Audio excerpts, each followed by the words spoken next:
ನಮಸ್ಕಾರ. ಹುತ ಕರ್ನಾಟಕ ಮುಂಜಾನೆ ನ್ಯೂಸ್ ನೋಡೋರಿಗೆ ಸ್ವಾಗತ. ನಾನು ಪ್ರಿಯಾಂಕಾ ಶ್ರೀಗುರು. ಬನ್ನಿ ಕ್ವಿಕ್ ಆಗಿ ನೋಡೋಣ ಇಂದಿನ ಪ್ರಮುಖ ಸುದ್ದಿಗಳನ್ನು. ಕರ್ನಾಟಕ ರಾಜ್ಯ ವೈಜ್ಞಾನಿಕ ಸಂಶೋಧನಾ ಪರಿಷತ್ತಿನ ಗೌರವಾಧ್ಯಕ್ಷರಾಗಿ ಬೀದರ್ ಜಿಲ್ಲೆಯ ಬಾಬುರಾವ್ ದಾನಿ ಅವರು ಸರ್ವಾನುಮತದಿಂದ ಆಯ್ಕೆಯಾಗಿದ್ದಾರೆ. ಬೆಂಗಳೂರು ಗ್ರಾಮಾಂತರ ಜಿಲ್ಲೆಯ ಹೊಸಕೋಟೆ ತಾಲೂಕಿನ ಸೂಲಿಬೇಲೆಯಲ್ಲಿ ಕಾರ್ಮಿಕ ದಿನಾಚರಣೆ ಪ್ರಯುಕ್ತ ಕಾಯಕಯೋಗಿ 26 ಪ್ರಶಸ್ತಿ ಪ್ರದಾನ ಸಮಾರಂಭ ದಿನದಂದು ನಡೆದಂತ ಕಾರ್ಯಕಾರಿ ಸಭೆಯಲ್ಲಿ ಈ ನಿರ್ಣಯ ತೆಗೆದುಕೊಳ್ಳಲಾಗಿತ್ತು. ಈ ಬಗ್ಗೆ ವೈಜ್ಞಾನಿಕ ಸಂಶೋಧನಾ ಪರಿಷತ್ತಿನ ಸಂಸ್ಥಾಪಕ ಅಧ್ಯಕ್ಷರಾದ ಹುಲಿಕಲ್ ನಟರಾಜ್ ರವರು ಅಧಿಕೃತ ಪತ್ರ ನೀಡಿದ್ದಾರೆ. ಇನ್ನು ಶಿಕ್ಷಣ, ಸಮಾಜ, ವಿಶೇಷವಾಗಿ ವೈಜ್ಞಾನಿಕ ಕ್ಷೇತ್ರದಲ್ಲಿ ತಮ್ಮನ್ನು ತಾವು ತೊಡಗಿಸಿಕೊಂಡು ಅವಿರತ ಶ್ರಮಿಸುತ್ತಿರುವ ದಾನಿ ಬಾಬುರಾವ್ ಅವರು ಕರ್ನಾಟಕ ರಾಜ್ಯ ವಿಜ್ಞಾನ ಪರಿಷತ್ತಿನ ಕೋಶಾಧ್ಯಕ್ಷರಾಗಿ, ನಿರ್ದೇಶಕರಾಗಿ, ಕಾರ್ಯಕಾರಿಣಿ ಸದಸ್ಯರಾಗಿ ಹಾಗೂ ರಾಜ್ಯ ಪ್ರಧಾನ ಕಾರ್ಯದರ್ಶಿಯಾಗಿ ಕಾರ್ಯನಿರ್ವಹಿಸಿದರು. ಕರ್ನಾಟಕ ರಾಜ್ಯ ವೈಜ್ಞಾನಿಕ ಸಂಶೋಧನಾ ಪರಿಷತ್ತಿನ ಗೌರವಾಧ್ಯಕ್ಷರಾಗಿ ನೇಮಕಗೊಂಡ ಬಗ್ಗೆ ಉತ್ತರ ಕರ್ನಾಟಕ ಸುದ್ದಿವಾಹಿನಿಯೊಂದಿಗೆ ಮಾತನಾಡಿದ ಬಾಬುರಾವ್ ದಾನಿ ಅವರು, ಸಂಸ್ಥೆ ನೀಡಿದ ಈ ದೊಡ್ಡ ಜವಾಬ್ದಾರಿಯನ್ನು ಸಮರ್ಥವಾಗಿ ನಿರ್ವಹಿಸಿ ಇನ್ನಷ್ಟು ವೈಜ್ಞಾನಿಕ ಕಾರ್ಯಕ್ರಮಗಳ ಮೂಲಕ ಸಮಾಜವನ್ನು ವೈಚಾರಿಕತೆಯೆಡೆಗೆ ಕೊಂಡೊಯ್ಯುವಂತಹ ಕೆಲಸ ಮಾಡುವುದಾಗಿ ತಿಳಿಸಿದ್ದಾರೆ. ನಮ್ಮ ಕರ್ನಾಟಕ ರಾಜ್ಯ ವೈಜ್ಞಾನಿಕ ಸಂಶೋಧನಾ ಪರಿಷತ್ತು ಕಳೆದ 6 ವರ್ಷಗಳಿಂದ ಕರ್ನಾಟಕ ರಾಜ್ಯದಲ್ಲಿ ಕೆಲಸ ಮಾಡುತ್ತಾ ಬಂದಿದೆ. ಈ ಸಂಸ್ಥೆಯಲ್ಲಿ ನಾನು ಪ್ರಾರಂಭದಿಂದಲೂ ಪ್ರಧಾನ ಕಾರ್ಯದರ್ಶಿಯಾಗಿ, ರಾಜ್ಯ ಸಂಯೋಜಕನಾಗಿ ಕಳೆದ 30 ವರ್ಷಗಳಿಂದ ವೈಜ್ಞಾನಿಕ ಮನೋಭಾವನೆಯನ್ನು ಬೆಳೆಸಲು ಬೀದರ್ ಜಿಲ್ಲೆಯ ಅನೇಕ ಪವಾಡು ಬಯಲು ಕಾರ್ಯಕ್ರಮಗಳನ್ನು, ಭಾನುಮತಿ ನಿರ್ಮೂಲ ಆಂದೋಲನ ಕಾರ್ಯಕ್ರಮ, ಹೀಗೆ ಹಲವಾರು ಕಾರ್ಯಕ್ರಮಗಳನ್ನು ಹಮ್ಮಿಕೊಳ್ಳಲಾಗಿದೆ. ಆ ದಿಶೆಯಲ್ಲಿ ನನ್ನನ್ನು ಒಂದು ಗುರುತಿಸಿ ಕರ್ನಾಟಕ ರಾಜ್ಯ ವೈಜ್ಞಾನಿಕ ಸಂಶೋಧನಾ ಪರಿಷತ್ತಿನ ಅಧ್ಯಕ್ಷರಾದಂಥ ಡಾಕ್ಟರ್ ಹುಲಿಕಲ್ ನಟರಾಜ್ ಅವರು ನನ್ನನ್ನು ಗೌರವಾಧ್ಯಕ್ಷರಾಗಿ ಕಳೆದ 1ನೇ ತಾರೀಕು ಕಾರ್ಮಿಕ ದಿನಾಚರಣೆಯಂದು ಸೂಲಿಬೆಲೆ ಊರಿನಲ್ಲಿ ಆಯ್ಕೆಯನ್ನು ಮಾಡಲಾಗಿದೆ. ಅವರಿಗೆ ನಾನು ಅಭಿನಂದನೆಗಳಿಸ್ತೇನೆ. ನಮ್ಮ ಸಂಸ್ಥೆಯಲ್ಲಿ ಮಹಾಪೋಷಕರಾಗಿ ಡಾಕ್ಟರ್ ನಾಗಮೋಹನ್ ದಾಸ್ ಅವರು ಇದ್ದಾರೆ, ಹಾಗೂ ಕಿರಣ್ ಕುಮಾರ್ ಅವರು ಇಸ್ರೋದ ಅಧ್ಯಕ್ಷರಾದಂಥ ಮಾಜಿ ಅಧ್ಯಕ್ಷರಾದಂಥ ಕಿರಣ್ ಕುಮಾರ್ ಅವರು ಮಹಾಪೋಷಕರಾಗಿರ್ತಾರೆ.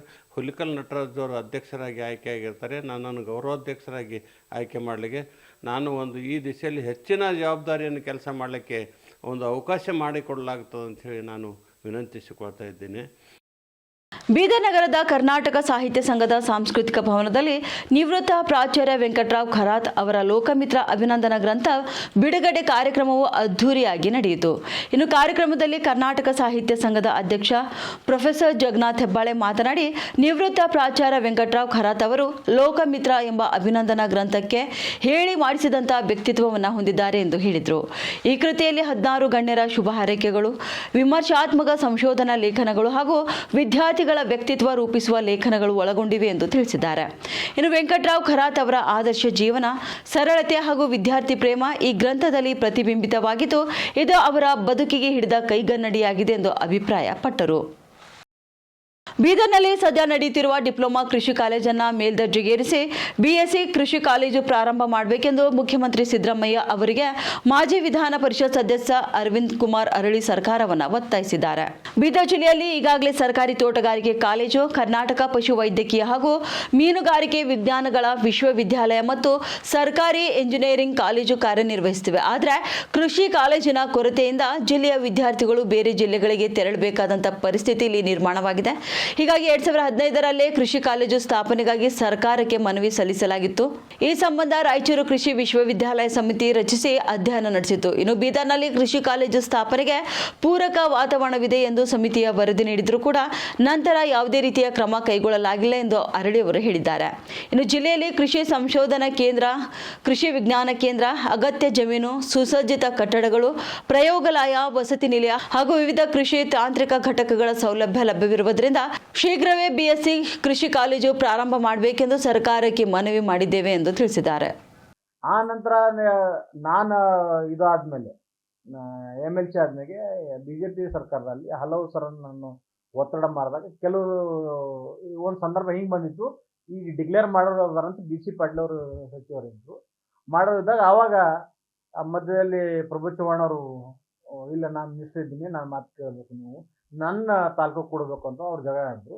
ಆ ಟೈಮಿಗೆ ಅದು ಅಲ್ಲಿಗೆ ಸ್ಥಗಿತ ಆಯಿತು. ಆಮೇಲೆ ಅದಕ್ಕೂ ತನಿಖೆ ಆಯಿತು. ತನಿಖೆ ಆದಮೇಲೆ ಒಂದು ರಿಪೋರ್ಟ್ ಏನು ಹೋಯಿತು, ಅದಕ್ಕೆ ಇಲ್ಲಿ ಕೌಡಗಾಂವ್ ಹತ್ರ, ಹೊರ ತಾಲೂಕು ಕೌಡಗಾಂವ್ ಹತ್ರ ಒಂದು ಜಮೀನು ನೋಡಿ ಅದು ಅಲ್ಲಿ ಕೃಷಿ ಕಾಲೇಜು ಮಾಡಬೇಕು ಅಂತಂದು ಮಾಡಿದರು.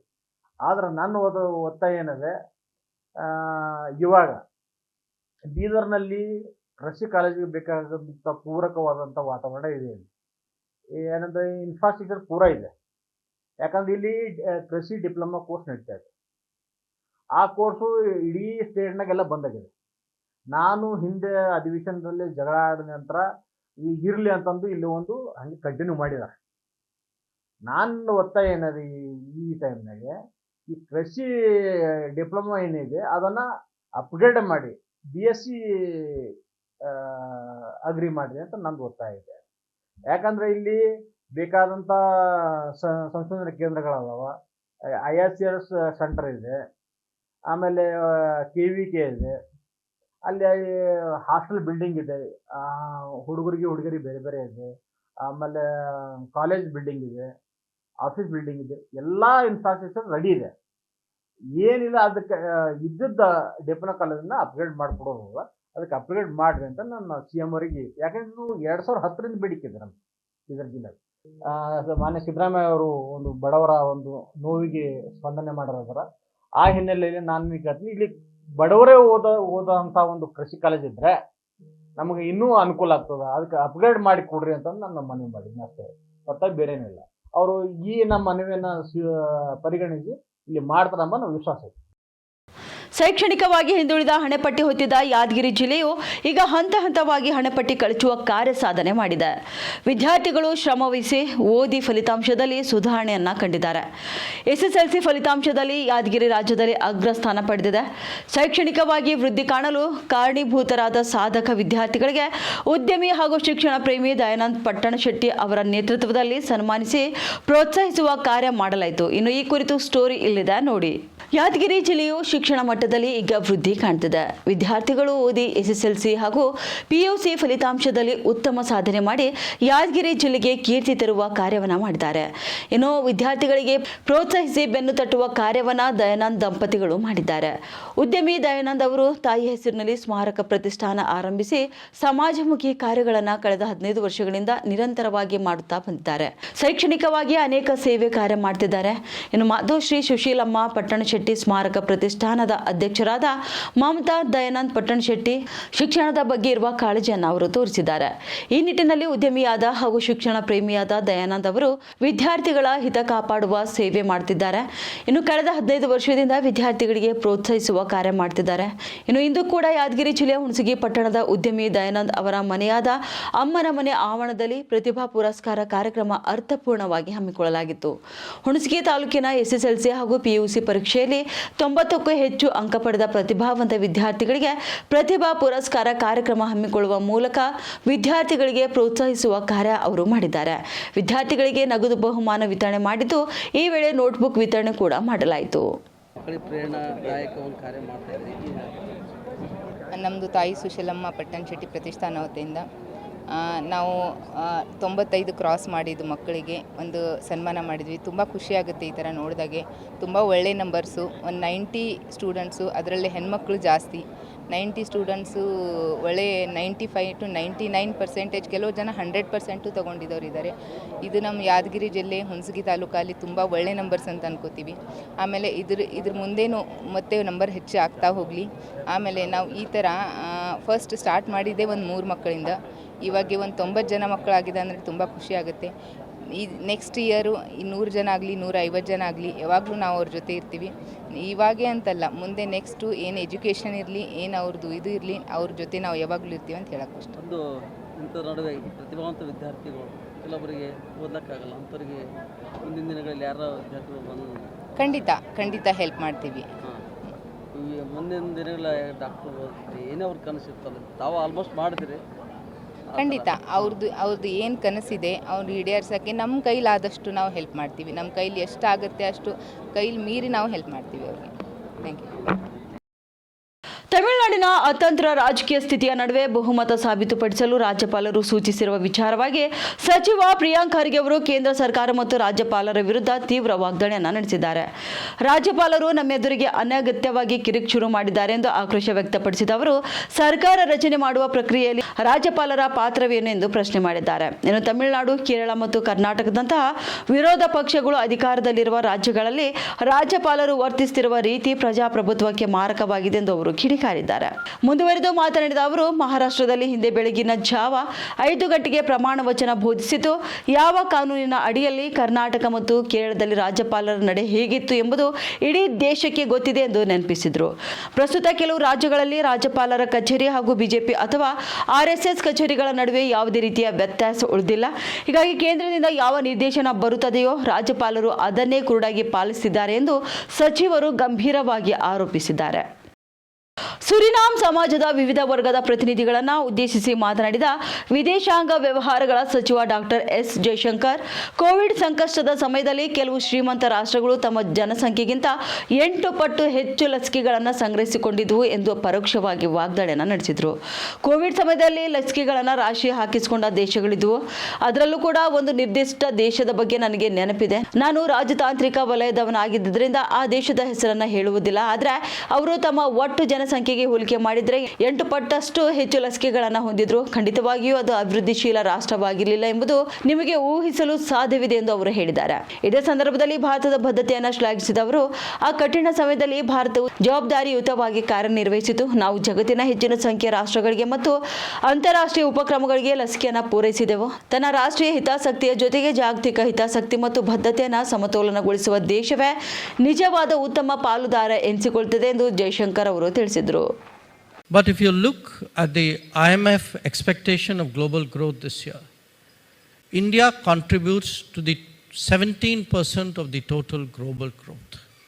So when we look at what are we bringing to, what are we putting on the table, what is the contribution that India is making to the world today, one very important part of it is not just that, hey, these folks have 6.5% growth, what a wonderful thing. It is that growth is 17% of the global growth and is actually impacting the international economy as a whole. Now, when a country like us, an economy like us, build more capacities, we also open up options for other partners. And I'll come to the importance of options. So, today for us, as we grow, we are very conscious. It's not just about us. Our growth today gives our partners, we help to de-risk the international economy. We help to give more possibilities. We are creating more options. We are ourselves, in many ways, adding to market possibilities and market access, and we are today negotiating and concluding more free trade agreements for countries to avail of it. And along with that, we are trying to create a global footprint so that our impact on the international economy and the de-risking of the world is as impactful. Tamil Nadu ವಿಧಾನಸಭಾ ಚುನಾವಣೆಯಲ್ಲಿ ನಟ ವಿಜಯ್ ನೇತೃತ್ವದ TVK ಪಕ್ಷವು ಅತಿದೊಡ್ಡ ಪಕ್ಷವಾಗಿ ಹೊರಹೊಮ್ಮಿದ್ರೂ ಕೂಡ ಸರ್ಕಾರ ರಚಿಸಲು ರಾಜ್ಯಪಾಲರು ಆಹ್ವಾನ ನೀಡಿದ ಕ್ರಮವನ್ನು ಖಂಡಿಸಿ ಕಾಂಗ್ರೆಸ್ ಇಂದು ರಾಜ್ಯಾದ್ಯಂತ ಪ್ರತಿಭಟನೆಗೆ ಕರೆ ನೀಡಿದೆ. ಚೆನ್ನೈನ ಲೋಕಭವನದ ಮುಂಭಾಗದಲ್ಲಿ ಕಾಂಗ್ರೆಸ್ ಕಾರ್ಯಕರ್ತರು ಜಮಾಯಿಸಿದ್ದು ಬಿಜೆಪಿ ನೇತೃತ್ವದ ಕೇಂದ್ರ ಸರ್ಕಾರ ಮತ್ತು ರಾಜ್ಯಪಾಲ ರಾಜೇಂದ್ರ ವಿಶ್ವನಾಥ್ ಅರ್ಲೇಕರ್ ಅವರ ವಿರುದ್ಧ ಘೋಷಣೆಗಳನ್ನು ಕೂಗುತ್ತಿದ್ದಾರೆ. ಟಿವಿಕೆ ಪಕ್ಷಕ್ಕೆ ಈಗಾಗಲೇ ಬಹಿರಂಗ ಬೆಂಬಲ ಘೋಷಿಸಿರುವ ಕಾಂಗ್ರೆಸ್ ಸಂವಿಧಾನಬದ್ಧವಾಗಿ ಅತಿ ದೊಡ್ಡ ಪಕ್ಷಕ್ಕೆ ಸರ್ಕಾರ ರಚಿಸಲು ಮೊದಲ ಅವಕಾಶ ನೀಡಬೇಕು ಎಂದು ಒತ್ತಾಯಿಸುತ್ತಿದ್ದಾರೆ. ಈ ಬಗ್ಗೆ ರಾಜ್ಯಪಾಲರ ನಡೆ ಪ್ರಜಾಪ್ರಭುತ್ವ ವಿರೋಧಿ ಎಂದು ಆಕ್ರೋಶ ವ್ಯಕ್ತಪಡಿಸಿರುವ ಪ್ರತಿಭಟನಾಕಾರರು ಕೂಡಲೇ ವಿಜಯ್ ಅವರಿಗೆ ಸರ್ಕಾರ ರಚಿಸಲು ಹಕ್ಕು ಮಂಡಿಸಲು ಅವಕಾಶ ನೀಡಬೇಕೆಂದು ಆಗ್ರಹಿಸಿದ್ದಾರೆ. ಚೆನ್ನೈ ಸೇರಿದಂತೆ ರಾಜ್ಯದ ವಿವಿಧೆಡೆ ಬಿಗಿ ಪೊಲೀಸ್ ಬಂದೋಬಸ್ತ್ ಕಲ್ಪಿಸಲಾಗಿದ್ದು ರಾಜಕೀಯ ವಿದ್ಯಮಾನಗಳು ಕ್ಷಣಕ್ಕೂ ಕುತೂಹಲ ಮೂಡಿಸುತ್ತಿವೆ.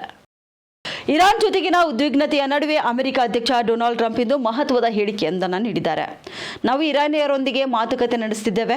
ಇಂದು ನಮ್ಮ 3 ಯುದ್ಧ ನೌಕೆಗಳು ಅವರ ಬೃಹತ್ ಮೂಲಸೌಕರ್ಯಗಳ ಮೇಲೆ ಪ್ರಹಾರ ನಡೆಸಿವೆ. ಈ ಕಾರ್ಯಾಚರಣೆಯಲ್ಲಿ ನಮ್ಮ ಯುದ್ಧ ನೌಕೆಗಳಿಗೆ ಯಾವುದೇ ರೀತಿಯ ಹಾನಿಯಾಗಿಲ್ಲ. ನಾವು ಅವರ ಮೇಲೆ ಭೀಕರ ದಾಳಿ ನಡೆಸಿದ್ದು ಹಲವಾರು ಸಣ್ಣ ಬೋಟ್ಗಳನ್ನು ಹೊಡೆದುರುಳಿಸಿದ್ದೇವೆ ಎಂದು ಟ್ರಂಪ್ ತಿಳಿಸಿದ್ದಾರೆ. ಇದೇ ವೇಳೆ ಇರಾನ್ನ ಪರಮಾಣು ಕಾರ್ಯಕ್ರಮದ ಬಗ್ಗೆ ಮಾತನಾಡಿದ ಅವರು, ಇರಾನ್ ಪರಮಾಣು ಶಸ್ತ್ರಾಸ್ತ್ರ ಹೊಂದುವ ಹಕ್ಕನ್ನು ನಾವು ಅವರಿಗೆ ಬಿಟ್ಟುಕೊಡುವುದಿಲ್ಲ ಮತ್ತು ಅದಕ್ಕೆ ಅವರು ಒಪ್ಪಿಕೊಂಡಿದ್ದಾರೆ. ಈಗ ಅವರು ಈ ಒಪ್ಪಂದಕ್ಕೆ ಸಹಿ ಹಾಕಲು ಸಿದ್ಧರಿದ್ದಾರೆ ಎಂಬುದು ಕಾದು ನೋಡಬೇಕಾಗಿದೆ ಎಂದು ಹೇಳಿಕೊಂಡಿದ್ದಾರೆ. ಈ ಬೆಳವಣಿಗೆಯು ಪಶ್ಚಿಮ ಏಷ್ಯಾದಲ್ಲಿ ರಾಜಕೀಯ ಸಂಚಲನವೇ ಮೂಡಿಸಿದೆ. ತೆಲಂಗಾಣ ರಾಜ್ಯ ಸರ್ಕಾರದ ಮೊದಲ ಆದ್ಯತೆ ಮಾದಕ ವಸ್ತುಗಳ ನಿಯಂತ್ರಣವಾಗಿದ್ದು, ಈ ನಿಟ್ಟಿನಲ್ಲಿ eagle elite action group of drug law enforcement ಪಡೆ ಅತ್ಯುತ್ತಮವಾಗಿ ಕಾರ್ಯನಿರ್ವಹಿಸುತ್ತಿದೆ ಎಂದು ಡಿಜಿಪಿ ಸಿವಿ ಆನಂದ್ ಅವರು ತಿಳಿಸಿದ್ದಾರೆ. ಇಂದು ಆಂಟಿ ನಾರ್ಕೋಟಿಕ್ಸ್ ಬ್ಯೂರೋಗೆ ಭೇಟಿ ನೀಡಿದ ನಂತರ ಮಾತನಾಡಿದ ಅವರು, ಡ್ರಗ್ಸ್ ಸಮಸ್ಯೆಯನ್ನ ಬುಡ ಸಮೇತ ಕಿತ್ತೆಸೆಯಲು ಸಾರ್ವಜನಿಕರು ಪೊಲೀಸರ ಕಡೆಗೆ ನಿರೀಕ್ಷೆಯಿಂದ ನೋಡ್ತಿದ್ದಾರೆ. ಕಳೆದ 2.5 ವರ್ಷಗಳಿಂದ ಈಗಲ್ ಪಡೆ ಅದ್ಭುತವಾಗಿ ಕೆಲಸ ಮಾಡ್ತಿದೆ. ಗೋವಾ, ದೆಹಲಿ ಮತ್ತು ಆಗ್ರಾದಂತಹ ರಾಜ್ಯಗಳಲ್ಲಿ ಅಂತಾರಾಜ್ಯ ಕಾರ್ಯಾಚರಣೆ ನಡೆಸಿ ಬೃಹತ್ ಪ್ರಮಾಣದ ಮಾದಕ ವಸ್ತುಗಳನ್ನು ವಶಪಡಿಸಿಕೊಳ್ಳಲಾಗಿದೆ ಎಂದು ಶ್ಲಾಘಿಸಿದರು. ಮಾದಕ ವಸ್ತುಗಳ ವಿರುದ್ಧದ ಈ ಹೋರಾಟ ಪ್ರಾದೇಶಿಕ ಮತ್ತು ಕ್ಷೇತ್ರ ಮಟ್ಟದಲ್ಲಿ ನಡೆಯಬೇಕು. ಹೀಗಾಗಿ ಈಗಲ್ ಪಡೆ ದೊಡ್ಡ ಮಟ್ಟದಲ್ಲಿ ಜನಜಾಗೃತಿ ಅಭಿಯಾನವನ್ನು ಹಮ್ಮಿಕೊಂಡಿದೆ ಎಂದು ಅವರು ಮಾಹಿತಿಯನ್ನು ನೀಡಿದ್ದಾರೆ. ಇವಾಗಿದ್ದು ಇಂದಿನ ಪ್ರಮುಖ ಸುದ್ದಿಗಳು. ಮತ್ತೆ ಭೇಟಿಯಾಗೋಣ ಮುಂದಿನ ರೌಂಡಪ್ನಲ್ಲಿ. ನಮಸ್ಕಾರಗಳು.